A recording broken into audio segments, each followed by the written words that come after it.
Though we must tell you what our investigative team has learned about this man. Denver 7 investigator Jennifer Kowaleski is joining us from Boulder tonight. And Jen, as far as we can tell, this was not a person who was well known to law enforcement. And he does have a criminal record, but it's minor. He was charged with third-degree assault back in 2008 when he was in high school. We're also learning a lot more about what happened inside this King Soopers. But the question we still don't have the answer to tonight is why? Why did he do this? Why did he target this store? Regarding the suspect, at approximately 2:40 p.m. Boulder's police chief announcing for the first time the suspect's name. And now we're learning more about who he is and the horror he brought inside this King Soopers. His name is Ahmad Alissa. He is 21 years old. He went to Arvada West High School and was on the wrestling team there.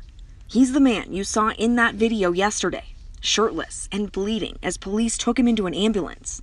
And this is where we believe he lives, a nice neighborhood in Arvada. The arrest affidavit says the wife of his brother was questioned by police shortly after the shooting.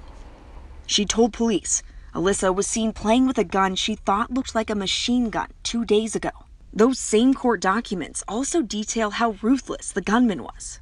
It says an employee at the store saw the suspect shoot an elderly man in the parking lot. The suspect then walked up, stood over him, and shot him multiple additional times. He then went inside the store and opened fire again. The suspect was shot in the leg, which is why you saw his leg bleeding. Shortly before police took him into custody, they say he took off all his clothes, including a tactical vest. Investigators have also learned he bought an assault rifle just days before the shooting on March 16th.